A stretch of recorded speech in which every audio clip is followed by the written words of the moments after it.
Hi guys, welcome back to another episode of All the Way In. I'm really excited for this week's episode. We're going to be talking about a topic that I haven't really gotten into very much yet, and it's so big, especially as a female athlete. This is something that I've struggled with before. I know pretty much every other female athlete has struggled with before, and it is so important, especially at the collegiate level. So I'm very excited to be getting into body image, struggles with body image, eating disorders, disordered eating, all that stuff, and kind of talk about it in the context more so of running, because that is a very prevalent issue in the sport of running, specifically for females. So Lauren Mcmahon, welcome to All the Way In. Thank you so much for having me. I'm excited. Yes, I'm so excited, and I'm so grateful that you're coming on and sharing your story with me and with the audience. It's like truly just so impactful, and I'm so excited. So thank you. Yes, thank you. So let's start out getting to Iowa. You started running super late in high school. Yes. So you have a unique kind of like recruiting experience and getting to college as well. So take me through that. Yeah, okay. So I started playing soccer basically when I was super young. So it started with soccer. I started playing soccer probably when I was about 7 years old. And then once I got into 7th grade, I tried out for the club team, and then I started playing club soccer. And I played club soccer all the way until my junior year of high school. And then after my junior year of high school, I didn't want to play club soccer anymore. And I was like, well, what can I do in the fall? And so I thought about cross country running, and at first, I wasn't really sure that I wanted to run, Yeah, everyone's like, I just want to go out and, go do a 5K. Right, who doesn't want to do that? Yeah. But yeah, some of my friends kind of convinced me to do it, and I was like, okay, you know what? And so after my junior year, I basically just started training on my own after the fall soccer season, since I knew I wasn't going to play soccer anymore. So kind of just went to the gym, ran maybe 3 miles every day, and I was like, all right, it's time to get in shape. And so I started doing that in the winter. And my dad too, so he's a marathon runner, done Ironmans and all that. And so just seeing him throughout my life kind of running, it definitely helped me a lot, and kind of shaped how I wanted to train, I guess, a little bit too. And so I kind of just watched what he was doing and was like, okay, let's just try it, let's just start running, just see what happens. And so so that was in the winter of my junior year. And then so this is also when COVID started. So so COVID, I think it was my junior year in the spring is when all that started going down.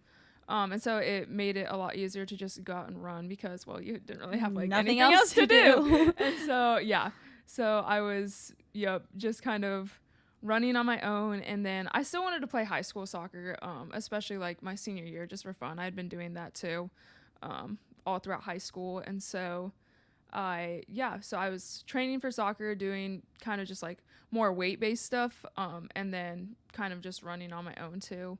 And that was all throughout COVID.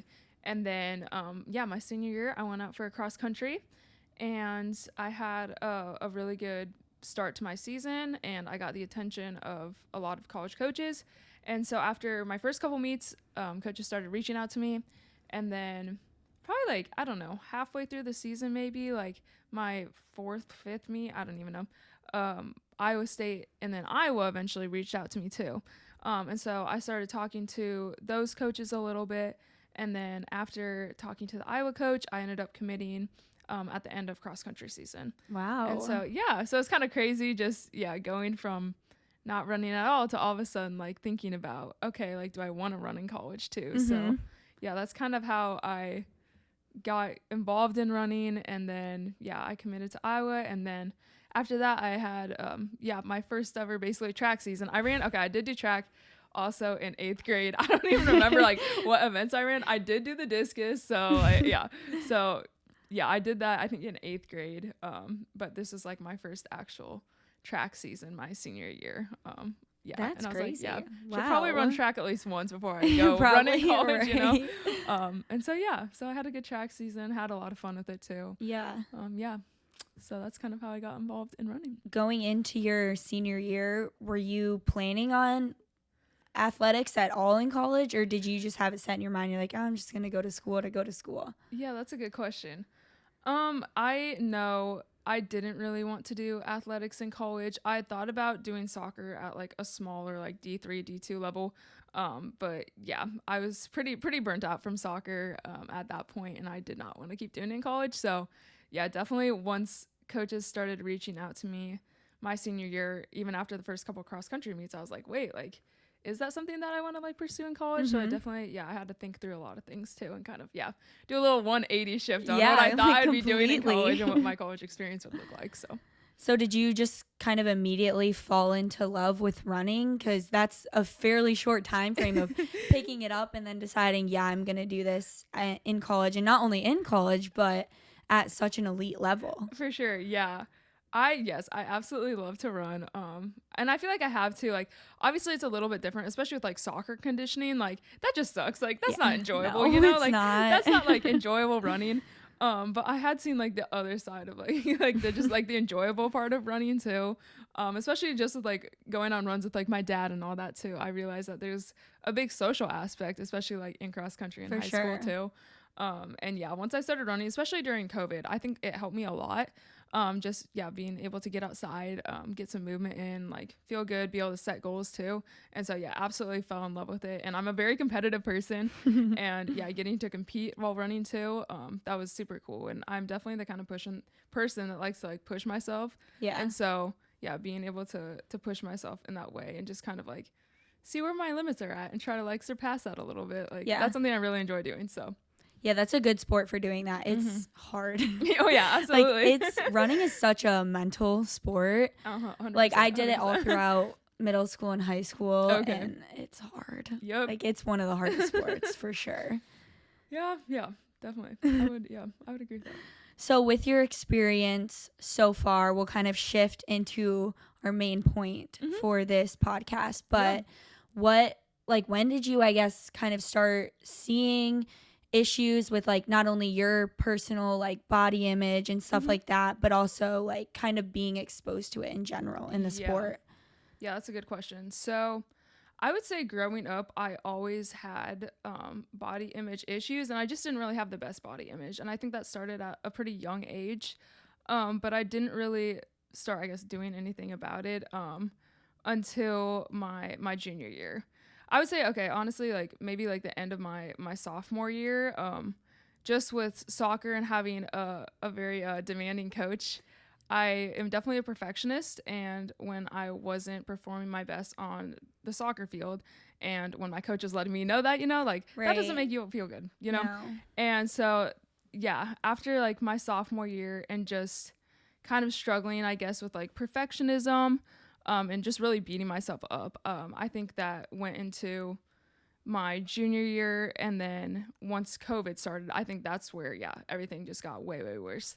And yeah, so it was around when COVID started, when I started running a little bit more, I was just really, really struggling like with body image, and I guess, running, like it's a way to lose weight. And so that's, at first I kind of used running as a way to lose weight, and it wasn't necessarily just for like the enjoyment aspect.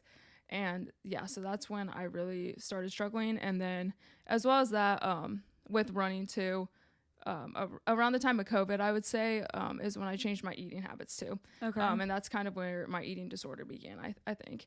And especially like during the time of COVID, just like there was nothing else to do, and you were like so isolated, and I think it was very easy for me to control like everything, like I could exercise basically as much as like I wanted to. Like you had nothing else to do, and I could eat whatever I wanted to. I can make my own meals, and so I think COVID is kind of where where I really started, I guess, like doing something about like my bad body image, and like starting like all these bad habits, and just not having anyone to talk to about it and feeling very isolated. I think that's where it all kind of like went downhill, I guess, for me. But I would say like the body image that started at a pretty young age. I would say probably like when you start growing up, like 7th grade maybe, is when you start comparing yourself to others, and you're like, oh, like, hey, this girl, like she's really pretty, and like why don't I look like her, like that kind of thing. And so I think that started in middle school, but then it just progressively got worse. So I think it's a hard thing. I think every girl, or even guys too, like Yeah, struggle with that. In middle school, you start to get to that age, like, boys are Yeah. getting interesting and you're like, oh, they all like this girl, but not me, like stuff like Yep, that. But I absolutely. think too, being in sports, it can be really hard. And unfortunately, there are so many coaches out there Yeah. that make comments, Yeah, and for sure. and For sure. even it could be unintentional, Yeah. and they don't realize the impact that it has, but Absolutely. it can be so impactful, and it's so sad. Yeah. Yep, I would agree. And I think not even comments about a person's body too, but even I would say just like all these like negative comments that were like causing me to start like, oh, like what am I doing wrong? And like I'm comparing myself to other girls, and now I'm like beating myself up after practice, like every single day. And I think that's kind of where the negative body image and just like the negative self-esteem, like that's where that all like begins. So Yeah. Well, I feel like the root of it comes back to comparison. Absolutely. And whether it stems from body image, or it kind of starts with comparing yourself to like, oh, this girl's better than me, or your coach doing like, why can't you be more like that? And then it's just like a downward spiral, and you're at just such an age where that's like, you're so impressionable. Exactly. Like, and it impacts so easy you to influence. so greatly. Absolutely. Yeah, it's sad. So kind of with other teammates and stuff, further progressing through the sport, have you noticed similar things with among other teammates? Yeah. So I would say in high school, that's where I think eating disorders start to become a little bit more prevalent too, and people are trying to find the next thing that they can use to try to get faster, and there's the lie that being skinnier means that you're going to be faster, being lighter you're going to be faster, which is not true. And I think a lot of high schoolers either don't have the knowledge or are misinformed about nutrition, and so they're going to these methods like, okay, like if I lose 5 pounds, then I'm going to get a lot faster. And so I think that starts in high school. Luckily for me, I don't think in high school I really saw it, I guess, from other teammates, at least that like I'm aware of. But then once you go to the college level, like that's like a whole new level, and like I realized like how many people in college like struggle with it, especially like runners, gymnasts, dancers, especially like the sports where weight does kind of matter a little bit, or where you're in like a smaller uniform and now everyone's like looking at your body, Right. And so that's where it becomes a lot more prevalent too. And there's a lot of like college athletes that I know that have struggled with it as well. And I think a lot of just like girls in general too, even especially like at the college level, they really do struggle with it. So it's very common, but that doesn't mean that just because it's common, that's not an excuse to take part in these things. So yeah, I've heard a lot about like, if you're lighter, you're faster, stuff like why do people say that, think that? Yeah, that's a great question. And I mean, especially like if you were to think of the stereotypical cross country runner, Tiny. they're tiny, and they don't have like a ton of muscle. And so I feel like it stems from like these stereotypes. And I mean, like biologically, like yes, like if you're overweight, you're probably not going to be able to run as fast as like somebody who's at like a healthy weight. But there is a limit where if you don't have enough body fat, then your body's not going to function properly. And I feel like a lot of people like don't understand that, or they just don't care like at the time too, or they just might not know like all of the health detriments that can come with that. And especially with cross country running, stress fractures are something that become very common, just with like the repetition too. But then when you're not feeling right, then your body doesn't have the energy to like heal itself, like from all, like you're doing miles every single day. Like I would say like our easy runs are like 7 to 8 miles every day. And like for me, that doesn't seem like a ton, but for, a typical person, that's probably a lot, And so I feel like, doing like these super hard workouts every single day, like it becomes so common to us that we don't realize how much we need to fuel well. And then just going back to that, like the stereotype that being lighter is faster, which like isn't necessarily the case, and so people really try to like push their limits too with that. So so transitioning into college, how did your like eating disorder change, get worse, get better when you came into college? Yeah, so I'm gonna go back a little bit. So my senior year of high school, obviously I had lost a lot of weight, and my parents they noticed it. I mean, like you could look at me and you could tell Yeah. that I was not eating properly, and so finally, I would say at the very end of my junior year, start of my senior year, I talked to my doctor, and my doctor's like, hey, like you need some help, right?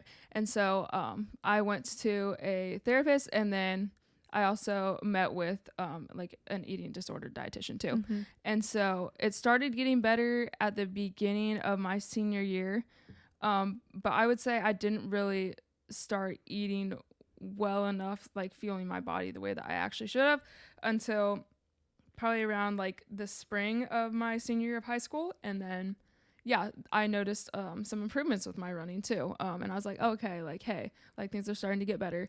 And then going into college, I would say I was still struggling a little bit, but I had gotten a lot better, and I'd gotten the help I needed. And so I met with a dietitian here at Iowa, sports dietitian, for our team, and I kind of was working with her. They got me connected pretty early on, just because they knew, for me at least going into college, that I had a history of an eating disorder. And so yeah, I talked to the team doctors and got connected with a dietitian here, and so that definitely helped. And I would say, so my freshman year I was performing pretty well, and yeah, and so I was starting to feel a little bit better, but it wasn't really until I I'm sure we're going to talk about this too, but I got injured my freshman year, and then that's kind of when I really started like, oh hey, like okay, like I'm seeing this happening to my body, because I hadn't been feeling well enough.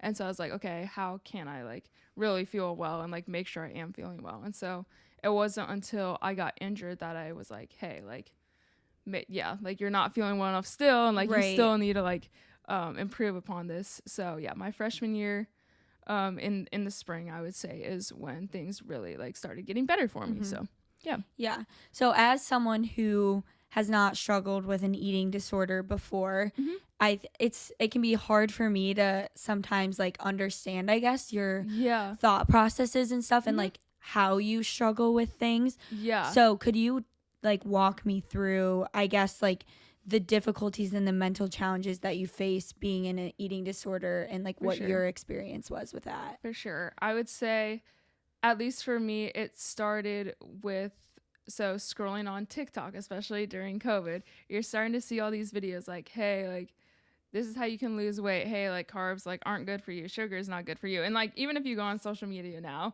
like no matter where you go, you're gonna find something that says, hey, this isn't good for you. Yeah. Or if do this if you want to lose weight. And so I started doing that. And like at the time I knew really like nothing about nutrition. And so yeah, I eventually just gained a fear of like a lot of different foods. And so for me, yeah, for me specifically, it was anything that was like processed or any kind of like carbohydrate, like I just didn't want to eat. And so yeah, eventually it came down to me eating like fruits, vegetables, meat, and like that was it. And like in very small like quantities too. And like being like scared, I guess, of like sugar and things like carbs, which like your body needs, you know, especially as an athlete, like we need it. But yeah, it's an eating disorder is a mental disorder too. Yeah. And no matter, I could look at myself in the mirror and like even at my lightest weight, like I could just like rip my body like apart. Like I just didn't like the way I looked, and I genuinely like thought I looked fat, and like obviously like that was not true at all. And so yeah, I think you have a very distorted like view of what you look like, and then you start to gain like fear and anxiety of like all these other foods too. And so for me, that's kind of what that looked like. And then recovering from an eating disorder too, I think is very challenging in a lot of aspects, because one, like we need to eat like multiple times a day, and that can be hard for somebody who is genuinely like afraid of like of these things. Like it's an anxiety, you know. I think that's one of the biggest pieces that people don't understand and like can be difficult, is like how hard it is in recovery to change those habits, because anxiety and fear is so intertwined with it. Yes. Yep. And it's something that like you're just like thinking about like all the time too, and you're like, okay, if I eat this, like what's gonna happen now? And like it took many years, and I would say it's been almost 4 years for me since I like truly had an eating disorder. And Okay. something that like is still like affecting me today, and like you still have to just like work through and process like all the time. But I would say it definitely gets better. And at least for me, what helped is you just have to eat of your food like one time, and Okay. at first like it's awful. Like it's not something you want to do, and then over time it gets better and better too. And yeah, just having like support of like my family and my friends too, that really did help a lot. So Yeah, I was gonna say, what kinds of things helped like support you through that process? kind of like you said, like it is hard to understand like, oh, like why aren't they like eating this, you Yeah, know? it is. But yeah, just being understanding. And I think something that's really challenging too is watching somebody struggle with an eating disorder is you can't like force feed someone. Like Right. you can't make them do anything. They have to make that decision for themselves. And I think especially like just like seeing like what my parents went through, like it's really hard just because you can't really, I guess, do anything about it. The change has to come from you know. But what helped me the most is just having like supportive friends and family, and not pushing anything like too much, you know, but just reminding me of one, like I am loves, you know. And even just like getting away from like the comments about like food or body. I feel like like it's way more common and prevalent than you think. Like there's so many times where, especially like if you don't know somebody like has had an eating disorder or whatever, just like from the view that I have, is sitting down like at a dinner table, you'd be surprised how many different comments there are. Like, oh my gosh, I can't eat anymore. Like I'm absolutely stuffed. Like I need to like unbutton my jeans. Like, oh my gosh, like summer's coming up, like all these things. And they're just little comments that people don't realize that they are making. And so I think people need to be a little bit more aware of that too. But yeah, just being supportive, being aware of the comments that you're making, and just reminding people of that there's so many different like things that you can love about someone that has nothing to do with physical appearance. So yeah, I love that. Cool. So fast forwarding again back to college, can we talk about your injury experience and what that has been like for you? Yes. So like I said, I had a really good freshman cross country season. Everything was going super well. And then all of a sudden I got a pain in, I think it was my right hip or something like that. And so I just started cross training for a couple weeks, and then I was out for like, just maybe like a month eventually after like cross training, and it just wasn't necessarily getting better. And then all of a sudden it got better, but then my other leg started hurting. And I think this is my left leg that I had the injury in. And so my left hip started hurting. And this was probably around like December maybe when this pain started coming on. And so I just kept cross training, wasn't getting any better. And then eventually like things started feeling better. So then I was starting to run a little bit, and I'm like, oh, the pain's still there. Cross trained, started running again. Oh, the pain's still there. And that went on until, so that was like literally from December, January until I came back. So after like the summer and all that. So this is probably like 6 months. Okay. And so, and I was still having this pain, and it was not getting any better. Let me tell you, it was not great. And so I still remember like there was one run specifically where I was trying to do a workout, which who knows why, but I was starting to, I was running a little bit. And so I was trying to do a workout, and I just remember like, it was just this like super like deep pain. And I'm like, oh no, like, that's probably a stress fracture, you know. Like it started getting to the point where I knew something was wrong. And one of my trainers, for some reason, he was outside, and I was running by, and he was like, you're like limping like while you're running, like your running form like isn't good. And I'm like, really? Like I didn't even realize I was limping just because I'd been in pain for that long. And so eventually they got me an MRI, and so this is the beginning of my sophomore year. And I was diagnosed with a grade 3 stress fracture in my femur. Okay. And so I was on crutches for I think 2 weeks, and then I couldn't do like any kind of like weight bearing, like I think for 8 weeks. And then after the 8 weeks is when I got to start cross training and beginning to do some more weight bearing activity again. And then eventually I got back into running, but I was still having a pain in my hip, and they didn't know why. And so I got another MRI, and this was basically I think a year ago today. About a year ago. And they did like another MRI, and it showed that there was still like a stress fracture. So I got put on crutches again. And then after that, eventually I was able to progress and actually start running again, and everything was healed. But it took, I think, a little over a year to actually, even be able to start running again. So that's crazy. Yeah, it was, a long time. So. And does that kind of go back to your past eating disorder and basically like results in, oh my gosh, what's the word? Like deterioration, essentially, I guess, like of your body? Yeah. So one thing about eating disorders, especially with runners too, or even when you're not just getting enough calories that you need, it takes a really big toll on your bone health. And so your bone density is super low.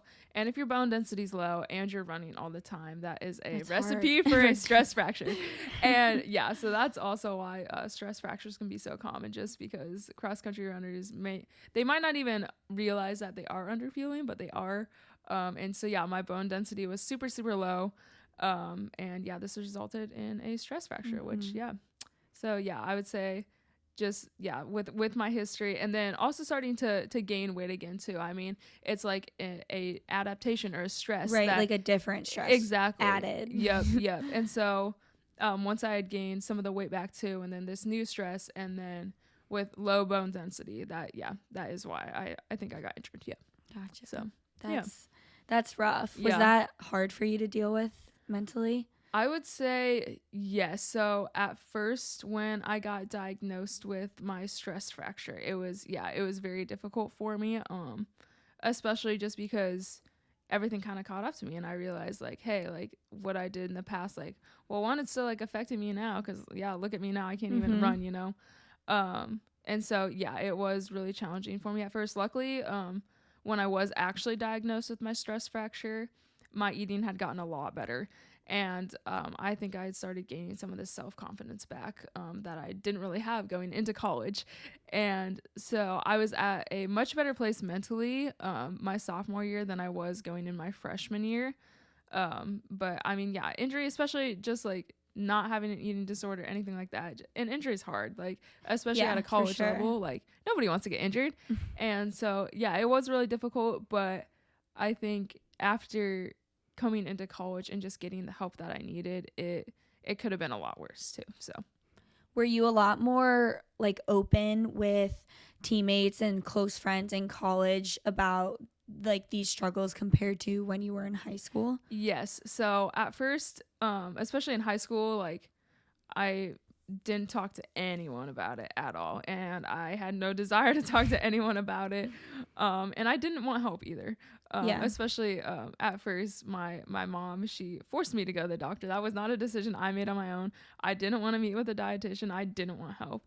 But after I had realized the damage that I had done to my body in high school, I started becoming more open about it, and then I created a social media account after, I think it would have been after cross country season my senior year too, and I kind of opened up on social media too about my struggles, and how I was learning to feel well and what that looked like for me, and I kind of just wanted to share that with others and kind of hopefully inspire some other people too. That's cool.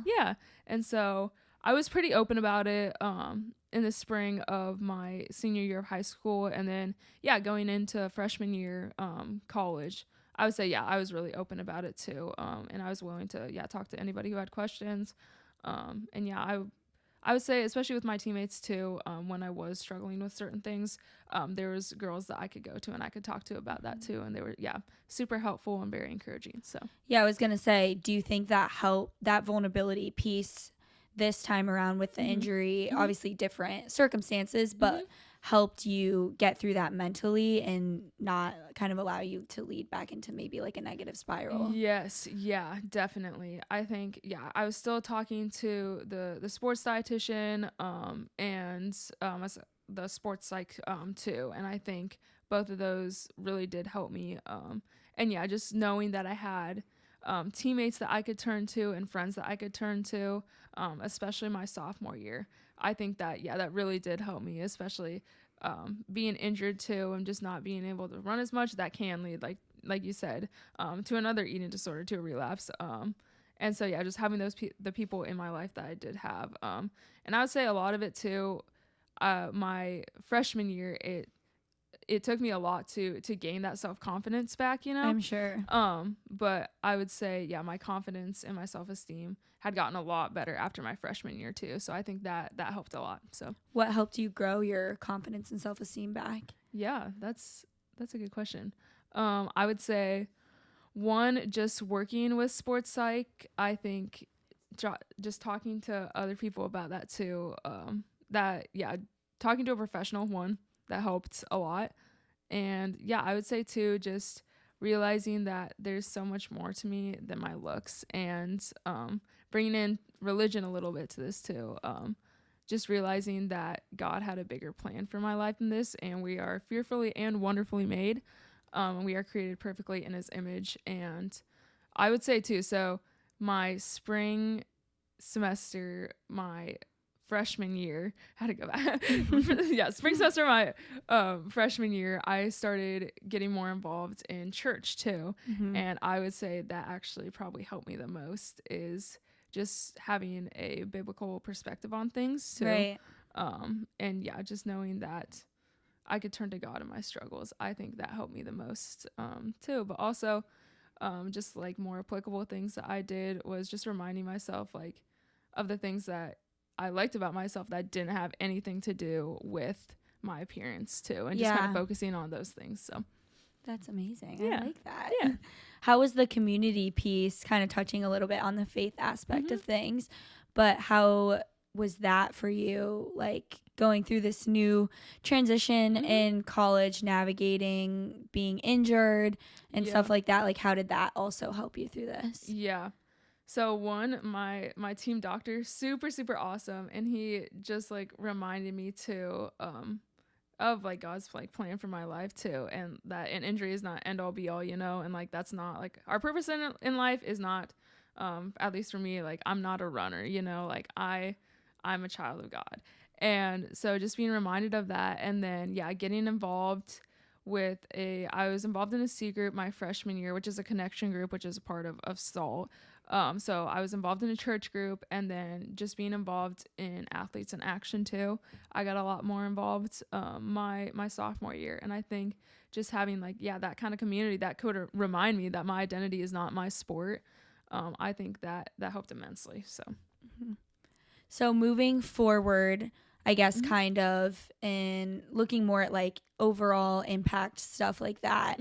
How do you think we, like, not necessarily us, but in general, you kind of like combat these issues with disordered eating and body image, especially in like a sport like running where it's so prevalent? Yeah. One thing is just informing yourself about nutrition. I think that's super important as college athletes too, and understanding like carbohydrates, like they're super important, you know. And if you have any questions, just working with dietitians too. I think that's super, super important. And then yeah, just reminding yourself that your identity is not in your sport, and there's so many things about yourself that are super awesome that God created. God created you in this certain way, you know. And yeah, to just keep like working on that and just like loving yourself. That has and it has nothing to do with like physical appearance. I think that's super important. And yeah, just I guess playing your sport, or at least for me, running, you can do that to glorify God, and it doesn't have to do anything with your performance. So not even focusing on performance and trying to just like get away from that. Like God will help you succeed like at your goals. But yeah, eating and like just like comparing yourself to others too, like that's not gonna help, you know. And so like comparison is gonna do absolutely nothing, nothing for you. And so yeah, just trying to remind yourself of that. And I think like easier said than done, like especially like as college athletes, as women, just like as athletes, or even like people in general, like it is so hard. And I think especially like spring break, like you can just like go on Instagram, scroll through and see like 20 girls like in bikinis, you know. And it's so hard not to compare yourself to others. And like everyone's gonna have a bad day. Like I, like 4 years down the road, like I still have really bad days, you know, and I still have to work on self-esteem and body image all the time. But it's just something that you have to like constantly remind yourself about. But also I think it's super important to do. So yeah, I love that you talked about too nutrition and something like I've struggled a little bit, I think, with body image coming into college. Like Oh, yeah. it's really hard as a female athlete It coming is. into school, and I was someone that matured a lot later. Like my body just developed later, and so Yeah. coming into school, gaining like 20 pounds of muscle, my body looks completely different Yeah. from Yeah. how I looked as a senior in high school, a junior in Absolutely. high school. Yeah. And I think that can be really challenging for women, It can be. and just like navigating eating and all that stuff. But something that I really love that our strength and conditioning coach always says is like, we're not regular people, Yeah. and we can't fuel ourselves as regular people. Like we're not Absolutely. just strolling around all day, Yeah. like doing nothing, Heck our yeah. body's Yeah. basic like burning calorie functions. Like we are elite high level athletes performing at the highest Absolutely. level, and you have to fuel yourself for that performance. Like Absolutely. food is not just survival for us, it is our fuel, it is like our everything, it's our performance. Absolutely. And you can't Absolutely. expect to perform if you're not fueling. Absolutely. And I think it's so unrealistic too. Like your body's gonna change throughout high school, throughout college, and like your body shouldn't necessarily look like it does like at the end of No. college as it did at the beginning of high school. Like everyone's in like different stages of life, and I think we just like need to normalize that too, and just like Yes. get away from what society's saying about how we all just need to be like super skinny and like have super toned abs. Like that's just not realistic, No. So, I think it's hard too, especially now with how like social media is just everywhere constantly. absolutely. It can be really hard as an athlete looking at all these different girls and people posting, and it's like our bodies perform and we do all these amazing things, and we've got like thick thighs, like strong muscles, Yeah. big arms, like Yeah. but they do such incredible things that literally Absolutely. over 90% of this population cannot do what we Absolutely. do. But it's hard to get to that place. Like it's just, I feel like it's a constant reminder always in your face. Absolutely. Absolutely. And kind of going off that too, I think one thing that helped me is just being grateful like for like what my body is like has been able to do. That was like something that's helped me a lot too. And that's such a good point too, is like as college athletes we need to feel probably a lot more than like most people too. And like just going back to that comparison thing too, you just cannot compare yourself to people who aren't doing super high like level intensity activities like we are, and especially like multiple times a day. Like for you, like if you have like 2 days, like like that takes like a lot of fuel too, and that's just important to keep in mind. So Yeah, I think, and too, I'd like to hear if you have any advice on this, but like with the comparison thing, it can be so challenging not to do. I've struggled with it. Like I'm sure everyone does to some extent, but even like looking within your own sport, everybody's built differently. Yeah, absolutely. And like naturally I'm not built like a stick. But like, I look at like my roommates and they are a lot just naturally like thinner than I am. And it's just hard navigating that and like not like, how do you not compare yourself? Absolutely. Yeah. That's like such a good question too. And that's something that I've struggled with as well. One thing, at least for me, sometimes it's just like, you just got to put down the phone, Yeah. or like if you catch yourself like in this like negative mindset, you just really have to just be like, hey, like take a step back. Like, hey, like this is not going to help me at all. Like this is not going to make me feel good. You're not going to be able to change anything too. It's like God created you this way and for this way for a reason. And just like going back to like what is true. And at least for me, going back into different Bible verses too, that's been like super helpful, or just having that kind of reminder. I think that's definitely helped me. But just like taking a step back, and like I think it's awesome like when you can like realize like, hey, like this is what I just thought about myself, and that was not a good thought like at all. Yeah, the self-awareness. Yeah, just like having that kind of self-awareness. I think that's huge, and that's the first step too. And sometimes I think if it gets to a point where it's like bad enough, like sometimes you need to ask for help, and there's nothing wrong with that too. And just like being okay with like knowing like, hey, like I need help right now, and if I do get help, like it will get better. So Yeah, I think the stigma around Yeah. help and stuff, I think it's getting better, It is, yeah. but it's definitely a big thing. And like I know you can probably speak on it too, but is it just like super intimidating and scary to ask for help, or is it more of a thing like you don't even realize that there is a problem, or is it just kind of a bit of everything?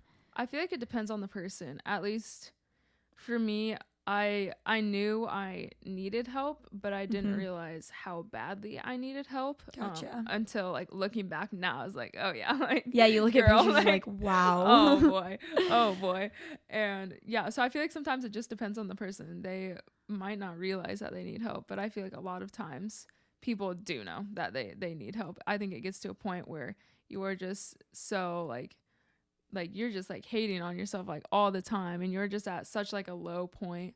And sometimes people just don't even know what to do, but I would say, yeah, the first step is just to ask for help, or just confide in somebody who can help you with that too. So Yeah, I also love what you said earlier and kind of wanted to go back to that, but I don't know why until this conversation I have like not really applied my faith to this aspect. I'm just realizing this. But I think that's something that I'm going to start doing. I love that. And also I just want to reiterate that, and just like God made you so perfect in his eyes, and like you're made the way you are. Yeah. And like there's no changing that. There's nothing wrong with that. Like Absolutely. you are made in perfection. And so like just knowing that, accepting that as truth, I think is something that could really help, and I really like, so I'm going to start implementing that. Yeah. One thing I really like to do too is just like either write like a kind message or a Bible verse on a sticky note and just put it on my mirror, because I like feel like that. When people like go by mirrors, a lot of time they're like looking at themselves, and like that's a really easy place to like look at your body and like not like what you see, you know. And so just having that reminder right there, I think that's something that I've done that's helped. That's me a good idea. So, yeah. I like that. Thank you. To finish off, what advice do you have for maybe like any runners or just in general, like people struggling with this, going through stuff like this? Like what would you tell them, or even your younger self? Yeah, I would say, kind of what we've talked about this whole time is like comparison is going to steal you of any joy, you know? So just don't compare yourself to other people, and just remind yourself like where your identity truly lies in. That is what I would say. I love that. That's amazing. Well, thank you so much for coming on. Yes, I'm so grateful for you sharing your story and being so vulnerable, because I know that can be really difficult, but I know how impactful it can be too. So thank you. Thank you.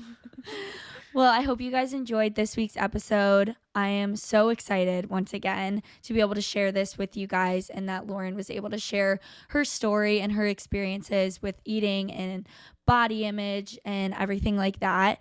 You can watch episodes of All the Way In every Friday on YouTube and Spotify, and both of those are just at All the Way In Pod, and they will be linked in the episode description for this video. And also make sure you guys check out our Instagram, which is also All the Way In Pod, and will be in the episode description. And I'll see you guys next week.